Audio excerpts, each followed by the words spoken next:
আলহামদুলিল্লাহ, আল্লাহ পাকের দরবারে অসংখ্য কালিমাত শুকর পড়ছি যে আল্লাহ তাআলা আমাদেরকে গোপালপুর পশ্চিম পাড়া ফোরকানিয়া মাদ্রাসার উদ্যোগে বিশাল ওয়াজ ও মাহফিলের শেষ অধিবেশনে গভীর রাত্রিতে কোরআনুল কারীমের আলোচনা শোনার জন্যে আল্লাহ পাক বসার মতো সুযোগ দান করেছেন।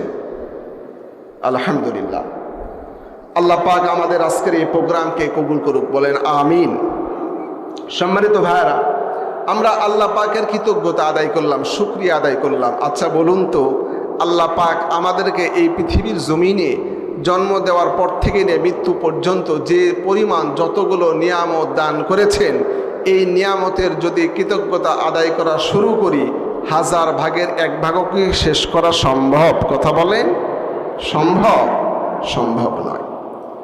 আমার ভাইয়েরা, আমার বন্ধুগণ, আল্লাহ রাব্বুল আলামিন এই কথাটাকে কোরআনুল কারীমের মধ্যে জানিয়ে দিলেন, ও দুনিয়ার মানুষ, তোমাদেরকে আমি আল্লাহ এত পরিমাণে নিয়ামত দান করেছি, এত পরিমাণে কৃতজ্ঞতা আদায়ের জন্য তোমাদেরকে উপকরণ দান করলাম। বান্দা, তোমরা যদি তোমাদের জীবনের এই ছোট্ট হায়াতের শেষ করে দাও, ছোট্ট জীবনের সব সময়গুলো আমার কৃতজ্ঞতা আদায় করে শেষ করে দাও, বান্দা খেয়াল করে শুনে নাও, আমি আল্লাহ তোমাদেরকে এত পরিমাণে নিয়ামত দান করলাম, এই নিয়ামতগুলোর কৃতজ্ঞতা আদায় করে 1000 ভাগের 1 ভাগ বান্দা তোমরা শেষ করতে পারবা না। সুবহানাল্লাহ পড়বেন না? আল্লাহ রাব্বুল আলামিন বলছেন, ওয়ালাউ আন্নামা ফিল আরদি মিন শাজারাতিন আকলামু ওয়াল বাহরু ইয়ামুদ্দুহু মিন বা'দিহি সাব'আতু আবহুরিম মা নাফিদাত কালিমাতুল্লাহ। আল্লাহু আকবার। আমিন বললেন, বান্দা শোনো, এই পৃথিবীর জমিনে বান্দা যতগুলো বৃক্ষ আছে, গাছ গাছালি আছে, এই সবগুলোকে যদি তোমরা কলম বানাও, আর আটলান্টিক মহাসাগর থেকে শুরু করে নিয়ে খাল বিল নদী নালা সমুদ্রের সব পানিগুলোকে যদি তোমরা কালি বানাও, আর আমি আল্লাহ রাব্বুল আলামিন আমার প্রশংসা লিখে করে দাও, বান্দা খেয়াল করে দেখো, আমি আল্লাহ তোমাদেরকে এত পরিমাণে নিয়ামত দান করলাম, এই নিয়ামতগুলোর শুকরিয়া আদায় করে 1000 ভাগের 1 ভাগও শেষ করতে পারবা না। সুবহানাল্লাহ পড়বেন না? আমার ভাইয়ের, আমার বন্ধুগণ, একটা উদাহরণ দেব, এরপরে আজকের মূল আলোচনার মধ্যে প্রবেশ করব। আমার প্রিয় ভাইরা, আমার যুবক বন্ধুগণ, শোনো শোনো, আল্লাহ পাক আমাদেরকে কেমন নিয়ামত দান করলেন, গভীর মনোযোগ দিয়ে শোনা চাই, এদিক ওদিক নজর নাই, কেউ উঠার চেষ্টা করব না। জীবনের শেষ মাহফিল মনে করে বয়ান করছি, জীবনের শেষ মাহফিল মনে করে ওয়াজ শোনা চাই। আমার প্রিয় ভাইরা, আল্লাহর কৃতজ্ঞতা কেন আদায় করব, দিল দিয়ে বোঝার চেষ্টা করেন। আল্লাহ রাব্বুল আলামিন আমাদেরকে শারীরিক গঠন দান করলেন, আল্লাহ পাক আমাদেরকে জীবনের অংশ হিসাবে বিভিন্ন অঙ্গ দান করলেন, আমাদের শরীরের মধ্যে সুন্দর দুইটা হাত দান করেছেন, আমার আল্লাহ রাব্বুল আলামিন সুন্দর 2টা চোখ দান করেছেন, এই যে মেধা শক্তি বুদ্ধি আমাদেরকে দান করলেন, আশরাফুল মাখলুকাত হিসাবে রব্বুল আলামিন দুনিয়ার জমিনে কথা বলার মতো শক্তি দান করলেন। আল্লাহ পাক বলছেন, আলাম নাজআল লাহু আইনাইনি ওয়া লিসানাও ওয়া শাফাতাইন। আল্লাহু আকবার। আল্লাহ পাক জানালেন, বান্দারা শোনো, তোমরা কি খেয়াল করে দেখো না, ও বান্দা, আমি আল্লাহ তোমাদেরকে এত সুন্দর সুন্দর চোখ দান করলাম। বান্দা, আমি আল্লাহ জানি, বান্দা, তোমরা দুনিয়ার জমিনে চলাফেরার সময় রাস্তাঘাটে চলাফেরা করবা, বাইক চালাইবা, মোটর সাইকেল চালাইবা, বিভিন্ন গাড়ি ঘোড়ায় চড়ে রাস্তাঘাটে বেড়াবা, ও বান্দা, আমি আল্লাহ তোমার চোখের হেফাজত করার জন্য কেমন কুদরত দান করলাম জানো নাকি? আল্লাহ রাব্বুল আমিন বলছেন, বান্দা শোনো, আলাম নাজআল লাহু আইনাইন, আমি আল্লাহ তোমাদেরকে যে চোখ দান করলাম, এই চোখটাকে আমি আল্লাহ হেফাজত করার জন্য চোখের মধ্যে এক জাতীয় রিজার্ভ পানি দান করলাম। বান্দা তুমি জানো ওই পানির কি কাজের জন্য আমি আল্লাহ চোখের মধ্যে তোমার রিজার্ভ পানি দান করলাম? মুফাসসিরগণ বলছেন, আমরা বান্দারা সারাদিন রাস্তাঘাটে চলাফেরা করি, বিলের মধ্যে যাই, রাস্তায় সাইকেল চালিয়ে বাজারের মধ্যে যাই, যাওয়ার পথে যখন রাস্তায় ছোট ছোট পোকামাকড়, ধুলাবালি, ময়লাগুলো চোখের মধ্যে চলে যায়, আল্লাহ রাব্বুল আমিন চোখের মধ্যকার ওই রিজার্ভ পানিটাকে ব্যবহার করে আমার ভাইয়ের, আমার বন্ধু, আল্লাহ পাক সারাদিন যত প্রকার চোখের মধ্যে ছোট ছোট ধুলাবালি, ময়লাগুলো প্রবেশ করে, রাত্রিবেলা যখন আমি আপনি ঘুমায় যাই, আল্লাহর হুকুম কিন্তু ঘুমায় না। আল্লাহ পাক নির্দেশ দিয়ে দেন, ও চোখের মনি, ও আমার চোখের মধ্যকার রিজার্ভ পানি, আমি আল্লাহ তোমারে হুকুম দিয়ে দিলাম, আমার বান্দা সারাদিন রাস্তায় চলার সময় চোখের মধ্যে যে ময়লা বালিগুলো, ধুলা ময়লাগুলো চলে গেছে, সারা রাত্রিতে চোখের রিজার্ভ পানি ব্যবহার করে চোখের মনিটা নাড়ানোর মাধ্যমে আমার বান্দার চোখের মধ্যকার সব ময়লাগুলো রিসাইকেল করে চোখের কর্নার দিয়ে তুমি বাহির করে দাও। সুবহানাল্লাহ পড়বেন না? প্রিয় ভাইরা, আমরা রাত্রিবেলা যখন ঘুমায় পড়ি, সকালে ঘুম থেকে ওঠার পরে চোখের কর্নারে ময়লা জমে না? এই কথা বলেন, ময়লা জমে না? আমরা ছোটবেলায় শুনতাম, বলে যে শয়তানে পায়খানা করে দিয়েছে, এটা বলে না আমাদের মা বোনেরা? প্রিয় ভাইরা, আল্লাহ পাক চোখ এমন একটি নিয়ামত দিয়েছেন, ওই যে টিনের ছিদ্র দিয়ে সূর্যের আলো পড়লে যে ধুলাবালি উঠতে দেখা যায়, বুঝতে পারতেছেন? কথা বলেন, ওই ধুলাবালিগুলো প্রতিনিয়ত আমাদের চোখের মধ্যে যায়, আর আল্লাহ পাক এই ময়লাগুলোকে সারা রাত্রিতে আমাদের চোখের পানি, রিজার্ভ পানি ব্যবহার করে কর্নার দিয়ে বের করে আমাদের চোখের হেফাজত করেন। চিল্লায়া বলেন সুবহানাল্লাহ। ওগো রহমান তুমি মেহেরবান, প্রশংসা শুধু তোমারি। ওগো রহমান তুমি মেহেরবান, প্রশংসা শুধু তোমারি।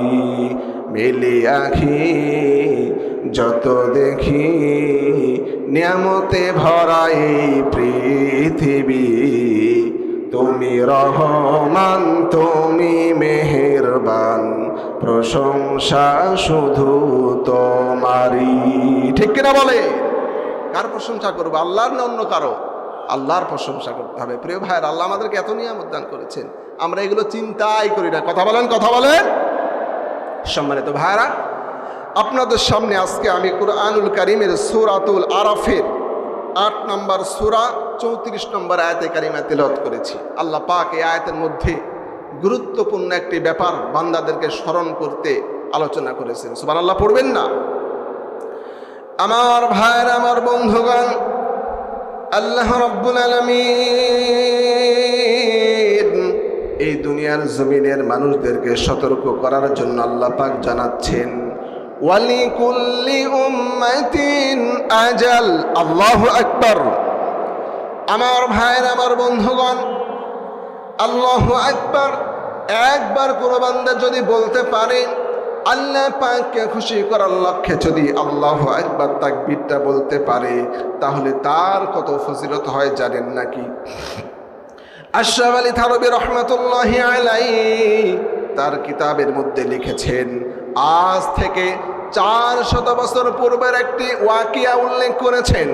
তিনি বলছেন, দুনিয়ার মানুষ শিক্ষা নাও, জীবন থাকতে জীবনের সময়ের গুরুত্ব দাও। একবার জীবিত অবস্থায় আল্লাহু আকবার বললে কত ফজিলত জানো নাকি? আশরাফ আলী থানভী রহমাতুল্লাহি আলাইহি কিতাবের মধ্যে লিখেছেন, দুনিয়ার মানুষদেরকে সতর্ক করে বারবার তিনি উল্লেখ করেছেন। আজ থেকে 400 বছর পূর্বে একজন বুজুর্গ ব্যক্তি বিভিন্ন জায়গায় কোরআন ও হাদিসের দাওয়াত নিয়ে সফরের মধ্যে বিভিন্ন জায়গায় যাইতেন। তার একটা নীতি ছিল, কোথাও সফরে যাওয়ার সময় রাস্তার মাঝখানে যদি কোনো গোরস্থান দেখতেন, কবরস্থান দেখতেন, তাহলে ওই কবরস্থানের মধ্যে ঢুকে পড়তেন এবং তিনি কবরবাসীদের জন্য ওখানে দোয়া করতেন। বলেন সুবহানাল্লাহ। আমার ভাইয়ের, আমার বন্ধু, ও গোপালপুরের এলাকার প্রিয় যুবকেরা, শোনো শোনো, তোমার সময়টাকে কোন দিকে নষ্ট করতেছ? একবার গভীর মনোযোগ দাও। আল্লাহ পাক জীবনের কত মূল্য দিয়েছেন। আল্লাহর ওলি যখন গোরস্থানের মধ্যে প্রবেশ করলেন, গোরস্থানবাসীদের জন্য দোয়া করা শুরু করে দিলেন। কারণটা তিনি জানতেন, মানুষ যখন মারা যায় তারা কিন্তু প্রকৃতপক্ষে এতিম হয়ে যায়। কথা বলেন ঠিক কিনা? তারা কিন্তু আর কোনো আমল করতে পারে না। ওই গোরস্থানের সকল মৃত ব্যক্তিরা এতিমের মতো চেয়ে থাকে, আমার কোন আত্মীয় আছে আমার জন্য দোয়া করবে, আমার জন্য ইসালে সওয়াব পাঠাবে, একটু কোরআন তেলাওয়াত করবে, আমার জন্য কে আছে একটু আল্লাহর কাছে ক্ষমা চাইবে। এমনভাবে এতিমের মতো তারা তাকিয়ে থাকে। মুসাফির বুজুর্গ ব্যক্তি গোরস্থানবাসীদের জন্য দোয়া শুরু করলেন। হঠাৎ করে যখন তার দোয়াটা শেষ হয়ে গেল, দোয়া শেষ হওয়ার পরে কয়েক সেকেন্ড নীরবে দাঁড়িয়ে থাকলেন। লক্ষ্য করে দেখলেন গোরস্থানের মধ্য থেকে কুরআনুল কারীমের তেলাওয়াতের আওয়াজ ভেসে আসতেছে। কোরআনের আওয়াজ ভেসে আসে, তিনি আশ্চর্য হয়ে গেলেন। এই গোরস্থানের মধ্যে ডানে বামে কেহ নাই। ডানের খেয়াল করলেন কেহ নাই, বামের দিকে লক্ষ্য করলেন কোনো ব্যক্তি নাই। আবার তিনি সামনের দিকে অগ্রসর হওয়ার পরে দেখলেন কে আমার জন্য কোরআন তেলাওয়াত করতেছে। কবরের মধ্য থেকে কে বা কোরআন তেলাওয়াত করবে? সামনে একটু অগ্রসর হলেন, তিনি খেয়াল করে দেখলেন এক কবরের মধ্য থেকে কুরআনুল কারীমের আওয়াজ, তেলাওয়াতের আওয়াজ ভেসে আসতেছে। বলেন সুবহানাল্লাহ। গোরস্থানের সামনে আরো চলে গেলেন, কবরের মধ্য থেকে কুরআনুল কারীমের তেলাওয়াত ভেসে আসতেছে। এইটা দেখে তিনি আশ্চর্য হয়ে গেলেন। আশ্চর্য হয়ে আল্লাহু আকবার শব্দটা তিনি জোরে বললেন। বলেন আল্লাহু আকবার। আরো জোরে বলেন আল্লাহু আকবার। আল্লাহু আকবার শব্দ শুনে ওই তেলাওয়াতকারী কবরের মধ্যকার মুর্দা বলতেছে, আপনি কে? আল্লাহু আকবার শব্দ কেন বললেন?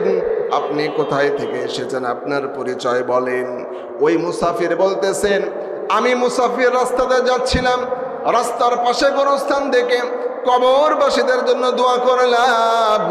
দোয়া করার পরে খেয়াল করে দেখতেছি কবরের মধ্য থেকে কোরআন কারীমের তেলাওয়াতের আওয়াজ ভেসে আসলো। কে তেলাওয়াত করতেছে? খেয়াল করে দেখলাম আসলেই কবরের মধ্য থেকে তেলাওয়াতের আওয়াজ আসে। আল্লাহু আকবার। এই আশ্চর্য বিষয় দেখে আমি আল্লাহু আকবার শব্দ বলেছি। মুসাফির জিজ্ঞাসা করলো, ওহে তেলাওয়াতকারী বান্দা, তুমি তো মৃত ব্যক্তি, কবরের মধ্য থেকে কেমনি তুমি কুরআনুল কারীমের তেলাওয়াত করতেছ? আমার একটু বিস্তারিত বলে দাও।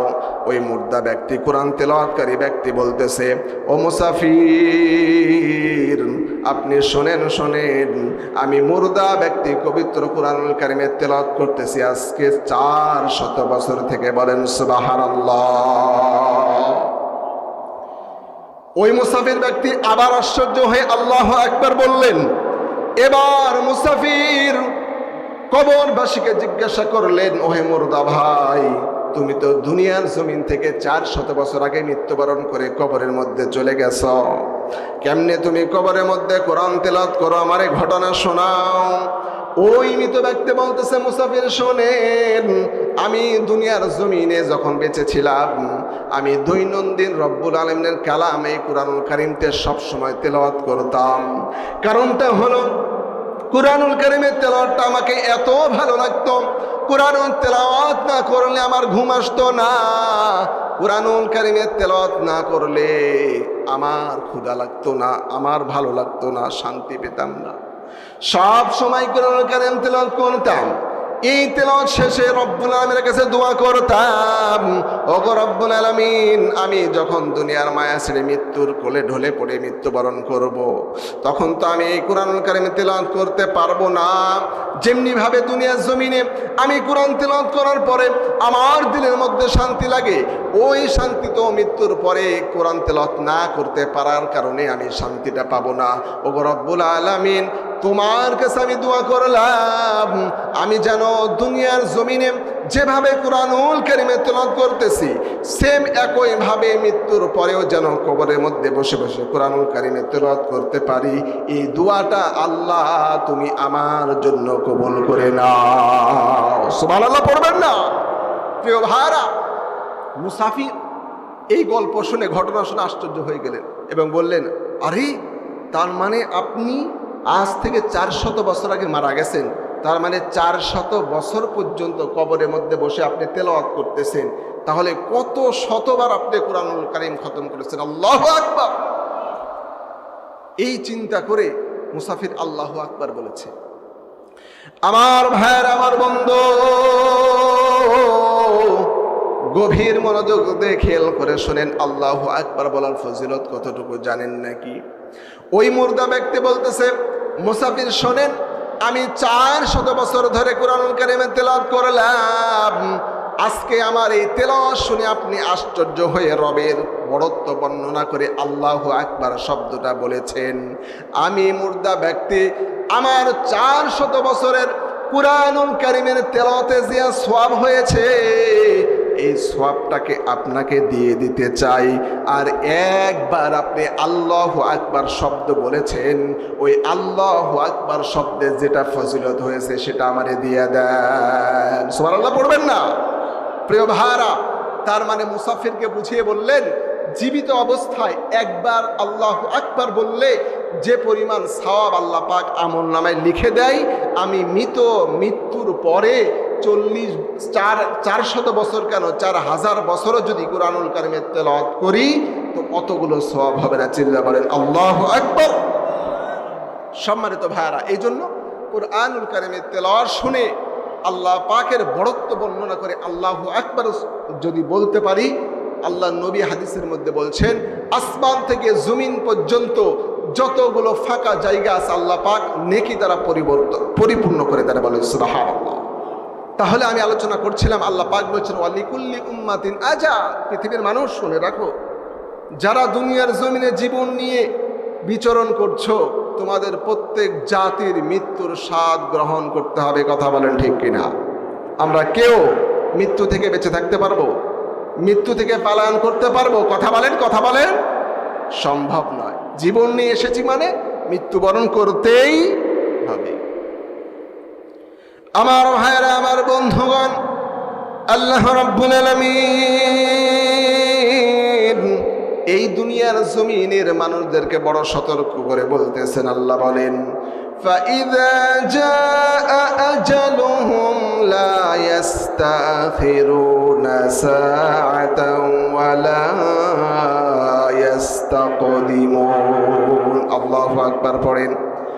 আল্লাহ রাব্বুল আলামিন বললেন, বান্দা শোনো, ফাইদা জাআ, ও বান্দা, যখন তোমার মৃত্যুর সময়টা দুনিয়ার জমিনে তোমার কাছে চলে আসবে, আজালুহুম, তোমার মৃত্যুটা যখন তোমাকে পাকড়াও করবে, লা ইস্তাখিরুন, না না বান্দা, 1 সেকেন্ডও দেরি করা হবে না, সাআতা ওয়ালা ইস্তাকদিমুন, না বান্দা 1 মুহূর্ত আগেও হবে না। ঠিক কিনা বলেন? আল্লাহ বললেন 1 সেকেন্ডও আগে হবে না, আবার 1 সেকেন্ডও পরে নয়, নির্ধারিত সময় নির্ধারিত জায়গায় বান্দা তোমার মৃত্যু হবে। তোমাকে মৃত্যুর স্বাদ গ্রহণ করতে হবে। বান্দা, তুমি মৃত্যু থেকে দুনিয়ার জমিনে কোনো জায়গায় পলায়ন করে রেহাই পাইবা না। ঠিক কিনা বলেন? আমার ভাইয়েরা, আমার বন্ধুগণ, আল্লাহ পাক রব্বুল আলামিন এই দুনিয়ার জমিনে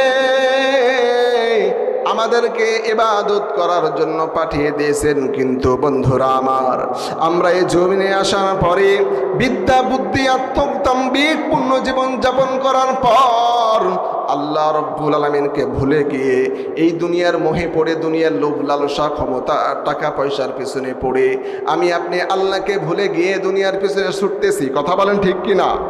আল্লাহ রব্বুল আলামিনকে ভুলে গিয়ে দুনিয়ার জমিনের মধ্যে ছুটতেছি, অথচ রব্বুল আলামিন বলে দিয়েছে দুনিয়ার মানুষ, আমি আল্লাহ কিন্তু তোমাদেরকে একমাত্র ইবাদত করার জন্য দুনিয়াতে সৃষ্টি করেছি। কার কথা? কথা বলেন, কথা বলেন। রব্বুল আলামিন বলছেন, ওয়ামা খালাকতুল জিন্না ওয়াল ইনসা ইল্লা লিয়াবুদুন। আল্লাহু আকবার পড়েন। আল্লাহ পাক বললেন, বান্দা শোনো, আমি রব্বুল আলামিন দুনিয়ার জমিনে মানুষদেরকে সৃষ্টি করেছি একমাত্র আমি আল্লাহর ইবাদত বন্দেগী করার জন্য। বান্দারে খেয়াল করে রাখো, মনে রাখো, আমি আল্লাহ অল্প সময় দুনিয়াতে তোমাকে প্রেরণ করেছি। এই অল্প সময় হায়াত যখন ফুরিয়ে যাবে বান্দা, তুমি মৃত্যুর প্রস্তুতি হও আর অথবা না হও, মৃত্যুর জন্য রেডি থাকো বা না থাকো, বান্দা তোমাকে মৃত্যুর স্বাদ গ্রহণ করতে হবে। 1 সেকেন্ডও আগেও নয়, 1 সেকেন্ডও পরেও নয়, নির্ধারিত সময় নির্ধারিত স্থানে বান্দা তোমাকে মৃত্যুবরণ যেহেতু করতেই হবে, সেহেতু মৃত্যুর জন্য বান্দা তুমি প্রস্তুত হয়ে যাও। ঠিক কিনা বলেন? প্রিয় ভাইরা, মৃত্যুর জন্য কয়জন প্রস্তুত আছে বলেন? এখন যদি আমার মৃত্যু হয়ে যায়, আমার শেষ আমলটা ভালো ছিল না খারাপ ছিল? আমরা অনেক হতভাগা মানুষ এমনও আছি এখন পর্যন্ত এশার নামাজটাও পড়িনি। কথা বলেন ঠিক কিনা? তাহলে আল্লাহকে কি জবাব দেব? আমার ভাইয়ের, আমার বন্ধুগণ, এই জন্য মৃত্যুর প্রস্তুতি গ্রহণ করতে হবে, মৃত্যুর জন্য সদা সর্বদা রেডি থাকতে হবে।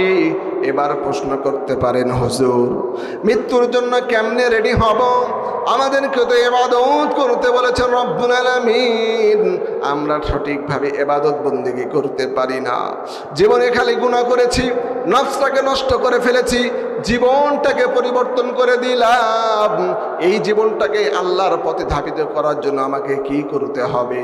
আমার ভাইয়েরা, আমার বন্ধুগণ, আশরাফ আলী থানভী রহমাতুল্লাহি আলাইহি কিতাবের মধ্যে লিখেছেন, একজন মানুষ তার জীবনটাকে পরিবর্তন করতে পারবে, ওই সময় পরিবর্তিত হবে তার জীবনটা যখন একজন মানুষ দুনিয়ার জমিনে তাওবা করবে, আল্লাহর কাছে ইস্তেগফার করবে। সারা জীবন ভুলভাল করেছে, নামাজ পড়ে নাই, ইবাদত বন্দেগী করতে পারে নাই, ওই বান্দা যখন আল্লাহর পথে ফিরে আসার জন্য প্রচেষ্টা করবে, আমার আল্লাহ বলছেন, বান্দা শোনো, আমি রব তোমার জন্য আমার দরজাটা খুলে রেখেছি। তোমার ইচ্ছা যদি হয় এখনই তওবা করতে থাকো, এখনই ইস্তেগফার করতে থাকো, আমি আল্লাহ তোমার তাওবা ইস্তেগফার কবুল করে তোমাকে জান্নাতি বান্দা হিসেবে তোমার জীবনটাকে ধন্য করে দেব। সুবহানাল্লাহ বাড়িতে যা বলবেন নাকি? প্রিয় ভাইরা, আশরাফ আলী থানভী রহমাতুল্লাহি আলাইহি কিতাবের মধ্যে ওয়াকিয়া উল্লেখ করে বলেছেন, ইমাম আহমদ ইবনে হাম্বল নাম শুনেছেন? ইমাম আহমদ ইবনে হাম্বল নাম শুনেছেন না? আপনাদের এলাকাতে এই নাম নাই না নাকি? কখনো শুনেন নাই? আমার ভাইয়ের, আমার বন্ধুগণ, ইমাম আহমদ ইবনে হাম্বল রহমাতুল্লাহি আলাইহি তিনি কিতাবের মধ্যে উল্লেখিত একটি ঘটনাকে বর্ণনা করে দিয়েছেন। হঠাৎ করে শীতের মধ্যে শীত প্রচণ্ড লাগার কারণে তিনি অনুভব করলেন আগুনের তাপ নিতে হবে। কিসের তাপ নিতে হবে? কথা বলেন, কথা বলেন। আগুনের তাপ নেওয়ার জন্য নিজ ঘর থেকে বাহির হয়ে গেলেন। হওয়ার পরে রাস্তার মধ্যে দেখতেছেন একজন যুবক দোকানদারি করতেছে, রুটি বিক্রয় করবে। রুটি দেওয়ার জন্য ছোট্ট করে আগুন জ্বালিয়েছে। আল্লাহু আকবার। ছোট্ট করে আগুন জ্বালানোর পর তার রুটির কাজ সম্পূর্ণ করতে প্র্যাকটিস করতেছে, চেষ্টা করতেছে। ইমাম আহমদ ইবনে হাম্বল রাহমাতুল্লাহি আলাইহি ডাক দিয়ে যুবকের কাছে চলে গেলেন। যাওয়ার পরে তিনার দিলের মধ্যে প্রশ্ন জাগলো, আমি ওই যুবকের কাছে যে আগুনের তাপ গ্রহণ করব, আমি যুবকের কাছে যদি অনুমতি না নেই, তাহলে সে যদি মাইন্ড করেন, আবার সে মুসলমান না হিন্দু, তাকে যদি সালাম না দেই, আর যদি সে মুসলমান হয় তাহলে তো আমারে বলবে আপনি একজন হুজুর মানুষ।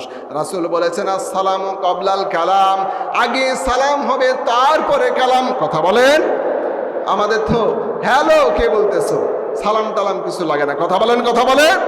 আমাদের ছেলে মেয়ে সন্তান স্ত্রীদেরকে এটা শেখাতে হবে, যার সাথে হোক আগে সালাম দিতে হবে। আমার ভাইয়ের, আমার বন্ধুগণ, ইমাম আহমদ ইবনে হাম্বল রাহমাতুল্লাহি আলাইহি চিন্তা করলেন ওই রুটিওয়ালা ব্যক্তিকে, যুবককে সালাম দেব কি দেব না। ইমাম আহমদ ইবনে হাম্বল রাহমাতুল্লাহি আলাইহি যেহেতু একজন বড় আল্লাহর ওলি ছিলেন, একজন যুগ বিখ্যাত ইমাম ছিলেন, এই জন্য আল্লাহ রাব্বুল আলামিনের কাছে ইচ্ছা করলেন, চোখ বন্ধ করে দিলের সাথে আল্লাহর কানে তৈরি করলেন, আল্লাহ রাব্বুল আলামিনের কাছে জানার চেষ্টা করলেন, রব্বুল আলামিন আমি যুবকের কাছে গিয়ে আগুনের তাপ গ্রহণ করব, আমারে জানাইয়া দাও ওই যুবক মুসলমান না হিন্দু না অন্য ধর্মের। কারণটা হলো আমি তার কাছ থেকে অনুমতি নেব, তার কাছে অনুমতি নেওয়ার পূর্বে আমি তার কাছে সালাম প্রদান করব। রব্বুল আলামিন সালাম দেওয়ার পর যদি জানি সে মুসলমান নয়, তাহলে আমার সালামের সাথে তার বেয়াদবি হয়ে যাবে, আমার সালামের অবমাননা হয়ে যাবে। এই জন্য রব্বুল আলামিন আমাকে তুমি জানিয়ে দাও ওই ব্যক্তিরা মুসলমান না হিন্দু না অন্য ধর্মের। আমার ভাইয়ের, আমার বন্ধুগণ, গভীর মনোযোগ। ইমাম আহমদ ইবনে হাম্বলকে রব্বুল আলামিন দিলের মধ্যে ঢেলে দিলেন, জানায় দিলেন ও ইমাম আহমদ ইবনে হাম্বল, ওই যুবক শুধু মুসলমান নয়, ওই যুবকটা এমন একজন যুবক তুমি জানো নাকি, ওই যুবকটা হলো আমি আল্লাহ রব্বুল আলামিন ওই যুবকের প্রতি এত রাজি এবং খুশি হয়ে গিয়েছি।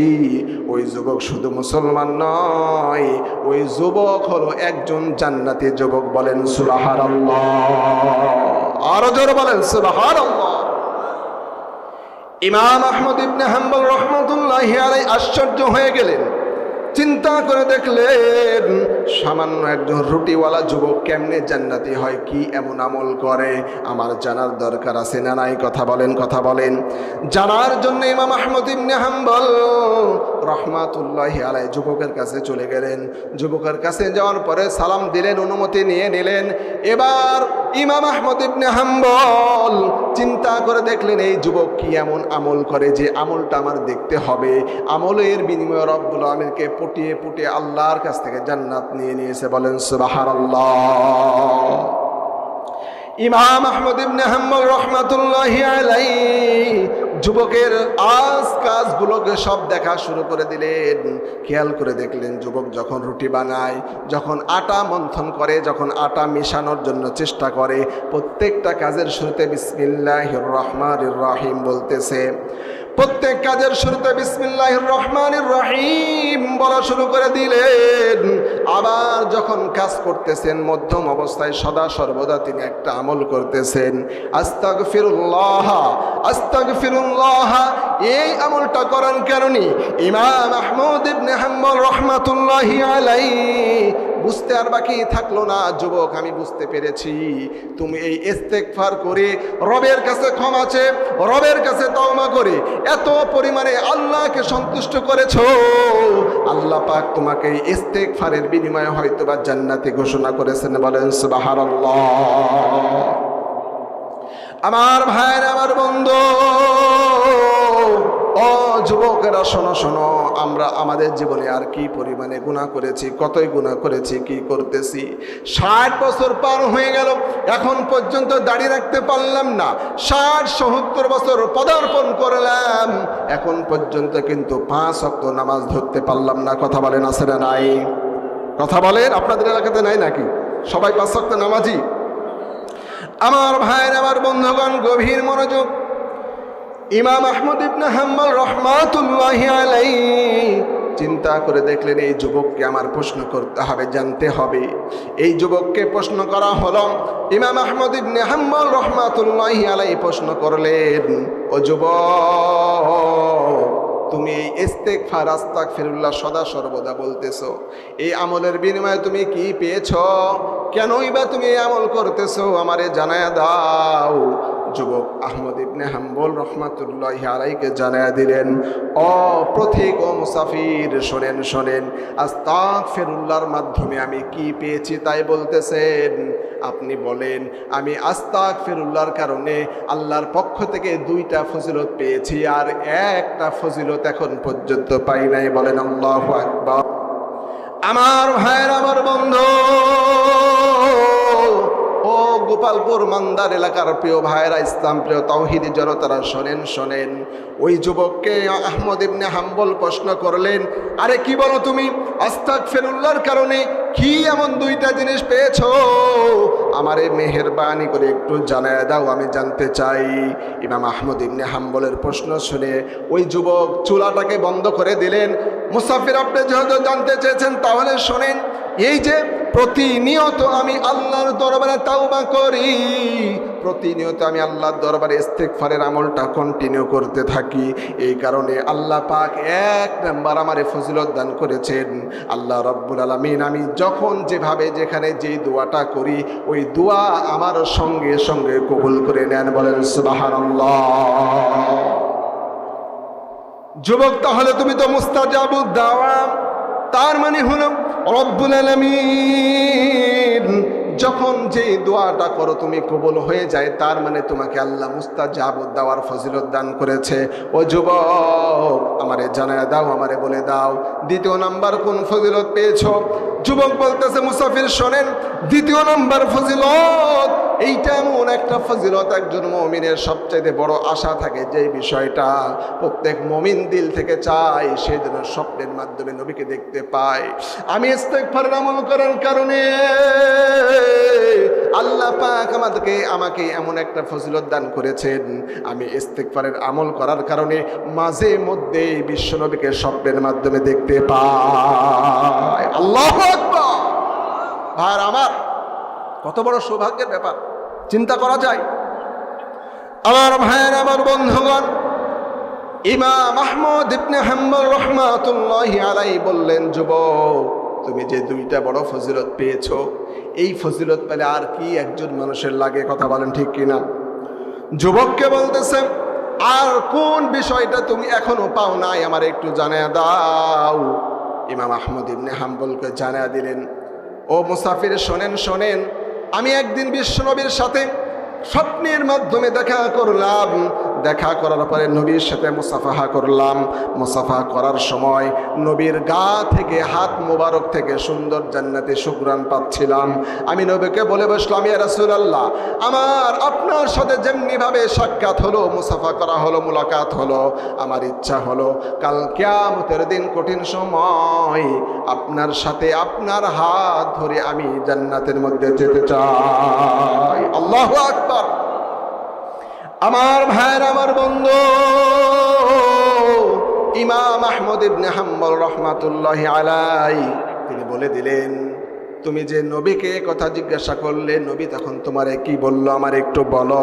যুবক বলতেছে, ইমাম আহমদ শোনেন শোনেন, অপথিক মুসাফির শোনেন, আমি নবীকে যখন এই প্রশ্নটা করলাম, নবী আলাইহিস সালাম আমাকে জানায়া দিল, ও আমার প্রিয় মাহবুব উম্মত, শোনো শোনো, তুমি আমার হাত ধরে কিয়ামতের দিন জান্নাতের মধ্যে যেতে পারবা যদি তোমার জামানার যুগশ্রেষ্ঠ আলেম, সে আলেমের হাতের সাথে তুমি মুসাফা করো, তার নীতিমালা অনুযায়ী চলো, তার সাথে মহাব্বত তৈরি করতে পারো, তাহলে আমি নবী কিয়ামতে তোমাকে আমার সাথে জান্নাতে নিয়ে যাব। বলেন সুবহানাল্লাহ।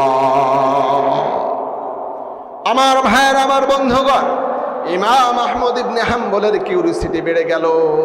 তিনি বললেন, তুমি কেমনি ওই আলিমকে, ওই হুজুরকে চিনবা? হুজুরকে জিজ্ঞাসা করনি, নবীকে জিজ্ঞাসা করনি? ওই যুবক বলতেছে, এটা কি কথা বললেন? আমি জান্নাতের মধ্যে রাসূলের সাথে যাব যেই ব্যক্তির হাত ধরার মাধ্যমে তার পরিচয়কে আমি জেনে নেব না। নবীকে বললেন, নবী আমারে জানায়া দিলেন, ও আমার উম্মত শোনো, ওই আলেমকে তুমি প্রশ্ন করবা, সে যদি জান্নাতি 5 জন নারীর নাম বলতে পারে, কি কারণে কি 5 জন নারী জান্নাতের মধ্যে যাবে, সেই নামগুলো যদি সঠিকভাবে বলতে পারে এবং তার হাতের সাথে মুসাফা করার পরে আমার হাতের মধ্যে যে সুঘ্রাণ পাইতেছ, সুন্দর আপ্রাণ সুঘ্রাণ, জান্নাতি মোহব্বত সুঘ্রাণ পাও, ওই সুঘ্রাণ যদি তার হাতের মধ্য থেকে পাও তাহলে বুঝে নিও ওই ব্যক্তি হলো ইমাম আহমদ ইবনে হাম্বল। আল্লাহু আকবার। প্রিয় ভাইরা, তার সামনে কে দাঁড়ায় আছে? কথা বলে। রুটিওয়ালার সামনে কে দাঁড়ায় আছে? ইমাম আহমদ ইবনে হাম্বল। আমার ভাইরা, আমার বন্ধু, ইমাম আহমদ ইবনে হাম্বল রহমাতুল্লাহি আলাইহি তিনি বললেন, তোমাকে রাসূল কোন 5 জন নারীর নাম জানতে চেয়েছে আমার একটু বলো। যুবক বলতেছে, হুজুর শোনেন, রাসূল আমারে জানা দিলেন দুনিয়ার মধ্যে এমন 5 জন নারী ছিল, যেই 5 জন নারীকে আল্লাহ পাক কাল কিয়ামতের দিনে হাসতে হাসতে জান্নাত দান করবেন। বলেন সুবহানাল্লাহ। ও রুটিওয়ালা যুবক, শোনো শোনো, রাসূল যেই 5 জন নারীর নাম বললেন, ওই 5 জন নারীর নামটা আমি বলতেছি, দেখো তো রাসূলের কথার সাথে মিলে কিনা। আল্লাহু আকবার পড়েন। যুবক বলতেছে, বলেন দেখে শুনি। এবার ইমাম আহমদ ইবনে হাম্বল রহমাতুল্লাহি আলাইহি সুন্দরভাবে জানায়া দিলেন, 1 নাম্বার হলো ওই নারী, যেই নারী বিশ্বনবীর প্রথম স্ত্রী ছিলেন আম্মাজান হযরতে খাদিজাতুল কুবরা রাদিয়াল্লাহু তাআলা আনহা। বলেন সুবহানাল্লাহ। যুবক জিজ্ঞাসা করলেন, আপনার কথা মিলেছে, ঠিকই আছেন, কিন্তু আমারে বলতে হবে। ইমাম আহমদ ইবনে হাম্বলকে প্রশ্ন করে বসলেন, খাদিজাতুল কুবরা রাদিয়াল্লাহু তাআলা আনহা কি কারণে হাসতে হাসতে জান্নাতে যাবে, এটা আমারে বলা লাগবে। আমার ভাইরা, আমার বন্ধুগণ, ইমাম আহমদ ইবনে হাম্বল রহমাতুল্লাহি আলাইহি সুন্দরভাবে জানায়া দিলেন, যুবক শোনো, আল্লাহ রাব্বুল আলামিন এমন নারী হিসেবে তাকে দুনিয়ার জমিনে প্রেরণ করেছিলেন। বিশ্বনবী যখন অভাব অনটন ছিল, ইসলামের যখন দুর্দিন ছিল, ওই সময় খাদিজাতুল কুবরা রাদিয়াল্লাহু তাআলা আনহা দুনিয়ার জমিনে ধনাঢ্য ব্যক্তি হওয়ার কারণে তার যত ধন সম্পত্তি, টাকা পয়সা ছিল, জীবন যৌবন সব নবীর জন্য ব্যয় করেছিলেন। এই জন্যই আল্লাহ পাক তাকে কিয়ামতে হাসতে হাসতে জান্নাত দান করবেন। সুবহানাল্লাহ পড়বেন না? আমার মা বোনেরা, আপনারা যারা ওয়াজ শুনতেছেন, আপনাদের জন্য আমি আলোচনা না করে দেই। আমাকে আমাদের প্রিয় শরীফুল ইসলাম ভাই বলেছিল মহিলাদের জন্য একটু আলোচনা করতে হবে। আমার ভাইয়েরা ও আমার মা বোনেরা, আজও যদি আপনারা আপনাদের স্বামীর অভাব অনটনের সময় আপনাদের স্বামীর খেদমত করেন, স্বামীর পাশে দাঁড়ান, স্বামীর যদি সহযোগিতা করেন, অর্থনৈতিক হোক, শারীরিক হোক, বিভিন্নভাবে যদি সহযোগিতা করতে পারেন, নবী আলাইহিস সালাম বলতেছেন, উম্মতেরা শোনো, আজও যেই নারীরা, আমার সমাজের মা বোনেরা, যারা স্বামীর অভাব অনটনের সময় স্বামীর পাশে দাঁড়াবে, স্বামীকে ছেড়ে কখনোই যাবে না, ওই নারীদের জন্য আল্লাহ পাক কিয়ামতে খাদিজাতুল কুবরার সাথে জান্নাত দেবেন। বলেন সুবহানাল্লাহ। সম্মানিত মা বোনেরা, আপনারা যদি স্বামীর অভাব অনটনের সময় পাশে থাকেন, স্বামী যদি স্ত্রীর সমস্যার সময় পাশে থাকে, একে অপরকে যদি ভালো বলে সাক্ষ্য প্রদান করতে পারে, আল্লাহ পাক উভয়কেই জান্নাত দান করে। বলেন সুবহানাল্লাহ। পারবো ইনশাআল্লাহ? আল্লাহ পাকের কাছে আমাদেরকে ক্ষমা চাইতে হবে। আল্লাহ দরবারে ইস্তেগফারের মাধ্যমে কত ফজিলত পাওয়া যায় দেখেন। আমার ভাইয়ের, আমার বন্ধুগণ, ইমাম আহমদ ইবনে হাম্বল রহমাতুল্লাহি আলাইহি এবার যুবককে শুনিয়ে দিতেছেন, যুবক শোনো, সংক্ষিপ্ত করে বলতেছি ভাইয়েরা আমার। 2 নম্বরে ওই নারী কিয়ামতের দিন হাসতে হাসতে জান্নাতের মধ্যে যাবেন, যেই নারীকে রব্বুল আলামিন জান্নাতীদের যুবকদের সর্দারের মা বানিয়েছেন হযরতে ফাতিমাতুল জোহরা রাদিয়াল্লাহু তাআলা আনহাকে আল্লাহ রাব্বুল আলামিন কিয়ামতের দিন কঠিন সময় হাসতে হাসতে জান্নাতের মধ্যে দাখিল করবেন। বলেন সুবহানাল্লাহ। ইমাম আহমদ ইবনে হাম্বল রাহমাতুল্লাহি আলাইহি যুবককে জানায় দিলেন, যুবক শোনো, ফাতেমা রাদিয়াল্লাহু তাআলা আনহাকে কেন জান্নাতে যাওয়া হবে তুমি কি জানো? যুবককে জানায় দেওয়া হলো, ফাতেমা রাদিয়াল্লাহু তাআলা আনহা এমন একজন নারী ছিলেন, এমন একজন স্ত্রী ছিলেন, যার 1 সেকেন্ডও তার স্বামীর অনুমতির বাহিরে এক ধাপ সামনে এবং পিছনে দেন নাই। বলেন সুবহানাল্লাহ।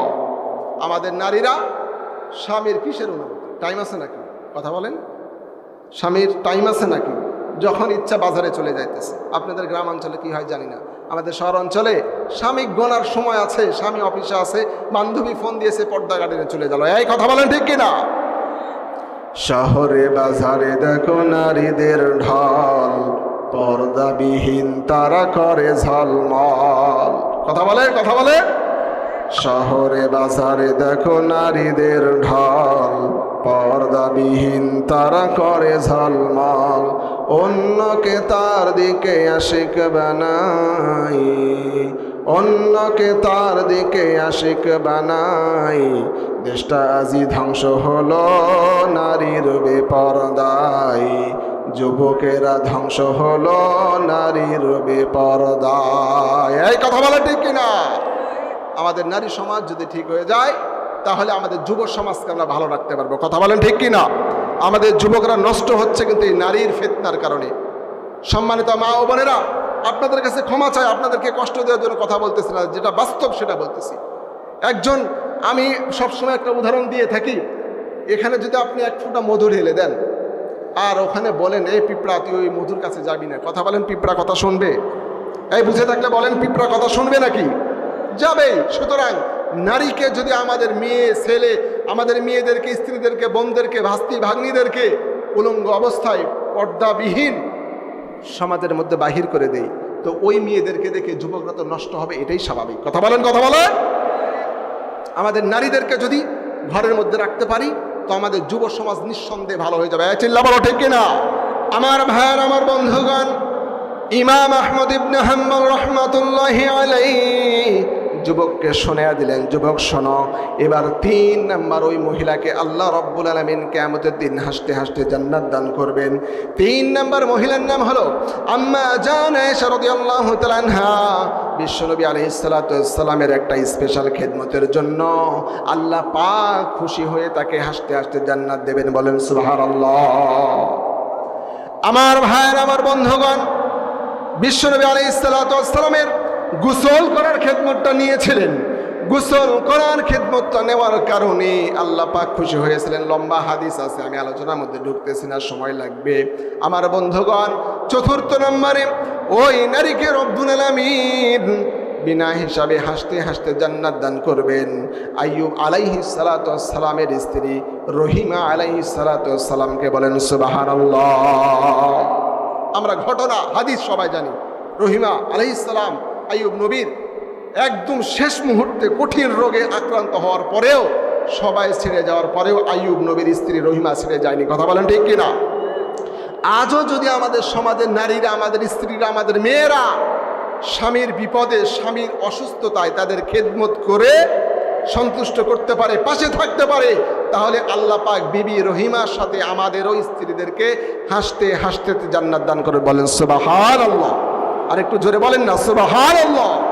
আমার ভাইরা, 5 নম্বরে আল্লাহ রাব্বুল আমিন বিবি আসিয়া আলাইহিস সালামকে হাসতে হাসতে জান্নাতে দান করবেন। তার কারণ হলো ফেরাউন জালেম ছিল, জালেম থেকে অক্লান্ত চরম লেভেলের কষ্ট দিয়েছে বিবি আসিয়াকে। কথা বলেন, আপনারা জানেন না? এই কষ্ট দেওয়ার পরেও স্বামীর সাথে কোনো ধরনের বেয়াদবি করেনি, আল্লাহকে সন্তুষ্ট রেখেছে। এজন্য আল্লাহ পাক তার প্রতি খুশি হয়ে জিব্রাইল আমিনকে নাজিল করে বলেছেন, জিব্রাইল, আমার বান্দির প্রতি আমি রাজি খুশি হয়েছি, তাকে ঘোষণা দিয়ে দাও সে দুনিয়াতে যে কষ্ট করেছে এর বিনিময়ে আল্লাহ তাকে কিয়ামতে হাসতে হাসতে জান্নাত দান করবেন। বলেন সুবহানাল্লাহ। আমার ভাইয়ের, আমার বন্ধুগণ, আমার পর্দার অন্তরালের মা ও বোনেরা, আপনাদেরকে বলে দিতে চাই, আমাদের মধ্যকার অনেক স্বামী আছে পর্দা করতে দেয় না। কথা বলেন ঠিক কিনা? অনেক স্বামী আছে যারা নামাজ পড়ার সময় দেয় না। অনেক স্বামী আছে বাজারে সাজুগুজু করে স্ত্রীকে নিয়ে ঘুরতে যায়। অনেক স্বামী আছে পর্দা করতে দেয় না। এই সকল স্বামীর সাথে যদি আমরা খারাপ আচরণ না করি, তাদেরকে বোঝানোর চেষ্টা করি, তাদেরকে দিনের শিক্ষা দান করার চেষ্টা করি, তাহলে আল্লাহ রাব্বুল আমিন ওই নারীর প্রতি রাজি এবং খুশি হয়ে যায়। বিবি আসিয়ার সাথে কাল কিয়ামতের দিনে হাসতে হাসতে জান্নাতে দাখিল করেন। বলেন সুবহানাল্লাহ। আমার ভাইরা, ইমাম আহমদ ইবনে হাম্বল, লম্বা ঘটনা, সংক্ষিপ্ত সময় বলছি। ইমাম আহমদ ইবনে হাম্বল চিন্তা করলেন, এই যুবকের কাছে আমার পরিচয় নিজের থেকে না দিয়ে সে আমার পরিচয়টা জেনে নিক। যুবকের সাথে মুসাফা করলো, জানতে পারলেন। এক পর্যায়ে সংক্ষিপ্ত বলছি, এক পর্যায়ে যুবককে বলা হলো যে তুমি এই ইস্তেগফারের আমল করার কারণে আল্লাহ পাক তোমার প্রতি রাজি এবং খুশি হওয়ায় আল্লাহ তাআলা তোমাকে জান্নাতি বান্দা হিসেবে কবুল করেছে। বলেন সুবহানাল্লাহ। প্রিয় ভাইরা, নিঃসন্দেহে আমরা প্রত্যেকেই গুনাহগার। এই গুনার বোঝা মাথায় নিয়ে আমরা যদি মৃত্যুবরণ করি আমাদের জাহান্নাম ছাড়া উপায় থাকবে না। কথা বলেন ঠিক কিনা? গুনার বোঝা মাথায় নিয়ে তুলেছি দুহাত গো প্রভু, পাপের ভারে মান আমার হয়ে গেছে আজ নিভু নিভু। গুনার বোঝা মাথায় নিয়ে তুলেছি দুহাত গো প্রভু। বলেন না, পাপের পাহাড় মাথায় নিয়ে তুলেছি দুহাত গো প্রভু। মাফ করে দাও ও গো প্রভু, ক্ষমা করে দাও ও গো প্রভু। তাওবা করি বারে বার, ওনার বোঝা মাথায় নিয়ে তুলেছি দুহাত গো প্রভু। আমিন পড়ে। আজকে আলোচনা মূল বিষয় ছিল তাওবা ইস্তেগফার। আমরা যদি রবের কাছে তাওবা করতে পারি তাহলে নিশ্চিত যে মৃত্যু আমাদের জন্য অপেক্ষা করছে, ওই মৃত্যুর পরে আমাদের কবরটা জান্নাতের টুকরা হবে। কথা বলেন ঠিক কিনা? রাসূল বলেছেন, আল কবরু ইম্মা রাউযাতুম মিন রিয়াজিল জান্নাহ ওয়া ইম্মা হুফরাতুম মিন হুফারিন নার। আল্লাহু আকবার বলে। নবী বললেন, উম্মতেরা, হয়তোবা তোমার কবরটা তোমার জন্য জান্নাতের টুকরা হবে, আর না হয় তোমার কবরটা তোমার জন্য জাহান্নামের আগুন হবে। নাউজুবিল্লাহ পড়েন। নাউজুবিল্লাহ পড়তে পারলেন না? আল্লাহ পাক যদি আমাদের কবরটা জাহান্নামের আগুন বানায় দেন কি অবস্থা হবে? এজন্য তাওবা করে ইস্তেগফার করে আল্লাহর কাছে ক্ষমা চাইতে হবে। তাওবার ফজিলত বললাম, অনেক ঘটনা আছে, অনেক হাদিস আছে, আমরা জানি যে হাদিসগুলোর মধ্য থেকে আমরা এই শিক্ষা নিতে পারি। তাওবা করলে, ইস্তেগফার করলে আল্লাহর কাছে তাওবাতান নাসুহা, এটা করতে পারলে আল্লাহ পাক শত শত খুনি ব্যক্তিকে এবং পতিতা তলের নারীদেরকে আল্লাহ পাক মাফ করে জান্নাতি কবুল করেছেন। বলেন সুবহানাল্লাহ। সুতরাং আমরা তো ওই লেভেলের গুনাহ করিনি। আমরা যদি আমাদের সামান্য গুনাহ নিয়ে আল্লাহর দরবারে হাত তুলতে পারি, আল্লাহর দরবারে ক্ষমা চাইতে পারি, আল্লাহর দরবারে দুঃখটা চোখের পানি ফেলতে পারি, আল্লাহ পাক ওই চোখের পানির বিনিময়ে আমার আপনার তাওবাকে কবুল করে। বলেন সুবহানাল্লাহ। পারবো ইনশাআল্লাহ। জান্নাতি ফুল দিও গো আমায়, জান্নাতি ফুল দিও গো আমায়, জাহান্নামে দিও না। ওগো তোমারি গোলাম আমি, অন্য কারো না। আলিমুল গায়ব তুমি, মালিক রব্বানা। আল্লাহু বলেন না একটু, আল্লাহু আল্লাহু আল্লাহ, আল্লাহু আল্লাহু আল্লাহু আল্লাহ। কত শত ভুল মাফ করে দাও, কত শত ভুল মাফ করে দাও, জানা কি অজানা। ওগো তোমারি গোলাম আমি, অন্য কারো না। আলিমুল গায়ব তুমি, মালিক রব্বানা। আল্লাহু আল্লাহু আল্লাহু আল্লাহ। আল্লাহু আকবার। আল্লাহ পাক আমাদের গুনাহ ক্ষমা করবেন যদি আমরা তাওবা করতে পারি। প্রিয় ভাইরা, তাহলে আমাদের আজকের আলোচনা থেকে শিক্ষা হলো আল্লাহর দরবারে তাওবা করে ইস্তেগফার করে ক্ষমা নিয়ে এরপরে মৃত্যুবরণ করব। কথা বলেন ঠিক কিনা? পারবো ইনশাআল্লাহ। আমরা যদি সালেহ এবং নেককার বান্দা হয়ে কবরের মধ্যে যেতে পারি, আল্লাহ পাক আমাদেরকে জান্নাতে ফেরেশতাদের মাধ্যমে ওয়েলকাম জানাবেন। সুবহানাল্লাহ পড়বেন না? কিছু আমল যদি নিয়ে যেতে পারি, নিজেরা যদি নিজেদের জীবনে সেটিং ফিটিং করতে পারি। রাসূল সাল্লাল্লাহু আলাইহি ওয়াসাল্লাম বুখারী মুসলিম শরীফের হাদিসের মধ্যে আছে, সর্বনিম্ন রাসূল ৭০ থেকে ১০০ বার প্রতিদিন ইস্তেগফার পড়তেন। আল্লাহু আকবার। রাসূলের কোনো গুনাহ ছিল না। মুহাদ্দিসে কেরামগণ হাদিসের হাসিয়ার মধ্যে লিখেছেন নবীর কোনো গুনাহ ছিল না, এরপরেও তিনি এতবার ইস্তেগফার কেন করেছেন? যেন এখান থেকে আমার উম্মতরা শিক্ষা নিয়ে তারা দৈনন্দিন মিনিমাম ৭০ থেকে ১০০ বার ইস্তেগফার করতে পারে। বলেন সুবহানাল্লাহ। পারবো আমরা ইনশাআল্লাহ? প্রতিদিন নিয়মিত ইস্তেগফারের আমল যদি করতে পারি, আল্লাহ পাক আমাদেরকে রিজিকের মধ্যে বারাকা দিবেন, পরিবারের মধ্যে বরকত দান করবেন, বিপদ আপদ বালা মুসিবত থেকে হেফাজত করবেন। বলেন আমিন। সম্মানিত ভাইরা, কথার মধ্যে ভুল ত্রুটি হলে ক্ষমা চাই এবং আপনাদের কাছে দোয়া চাই আল্লাহ পাক যেন আমাদের প্রত্যেকের জীবনের গুনাহ মাফ করে কালিমা পড়তে পড়তে ঈমানের সাথে মৃত্যু দান করেন। বলেন আমিন। আল্লাহুম্মা আমিন। ربنا ظلمنا أنفسنا وإن لم تغفر لنا وترحمنا لنكونن من الخاسرين। আল্লাহ তাআলা গভীর রজনীর মধ্যে আমরা কতিপয় গুনাহগার বান্দা গোপালপুর পশ্চিম পাড়া বেতকুড়ি এলাকার কিছু মুসলমান ভাই ও বোনেরা রব্বুল আলামিন কোরআনের আলোচনা শুনেছে। গো আল্লাহ রব্বুল আলামিন, আল্লাহ তাআলা গভীর রাত্রি পর্যন্ত কোরআনে আলোচনা শোনার জন্য তোমার বান্দা বান্দিরা বসে বসে আলোচনা শুনলো।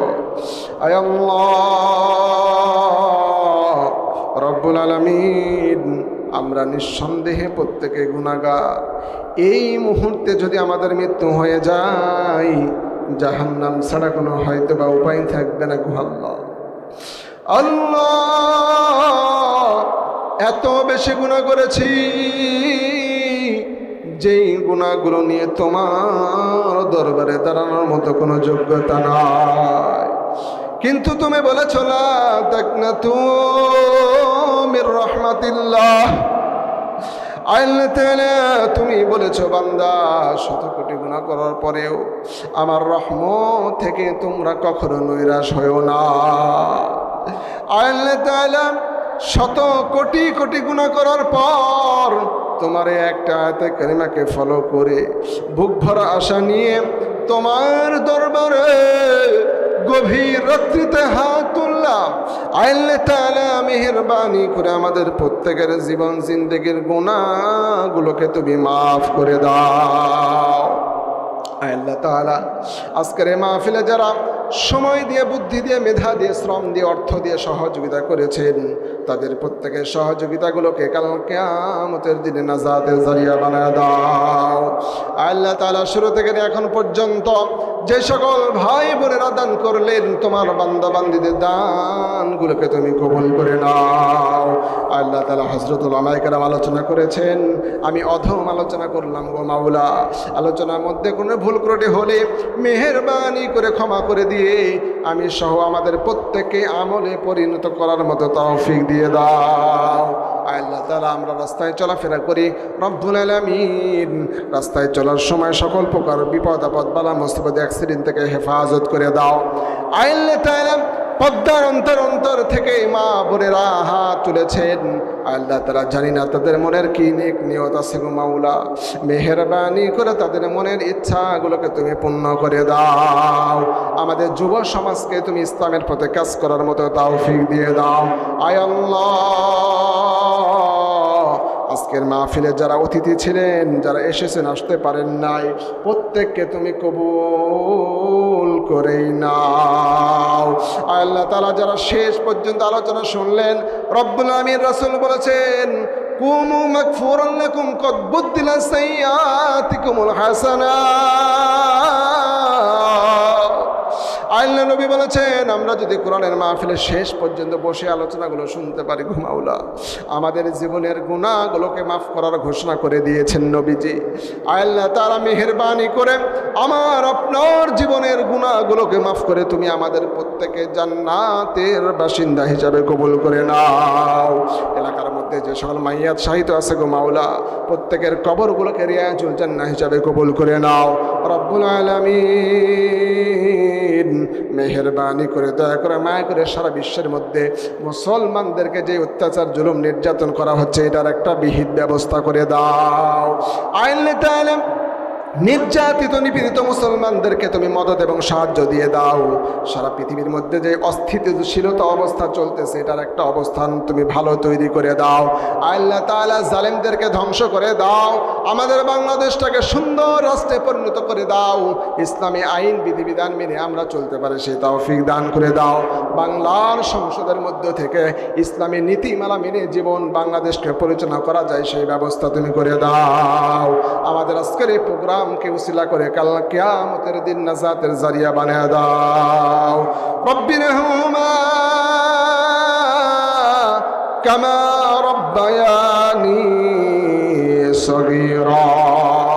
আল্লাহ তাআলা আমাদের অনেকের জনম দুঃখিনী মা বাবাগুলো কবরের মধ্যে চলে গেছেন, মাওলা তাদের কবরের আযাব হয়ে থাকলে মেহেরবানি করে বন্ধ করে দাও। কবরগুলোকে জান্নাতের টুকরা হিসাবে কবুল করে নাও।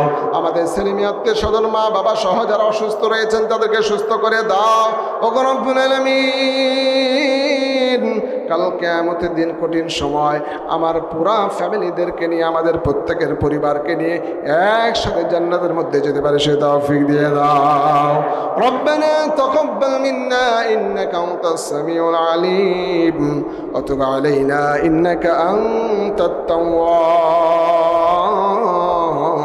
রহিম। سبحان ربك رب العزة عما يصفون وسلام على المرسلين والحمد لله رب العالمين.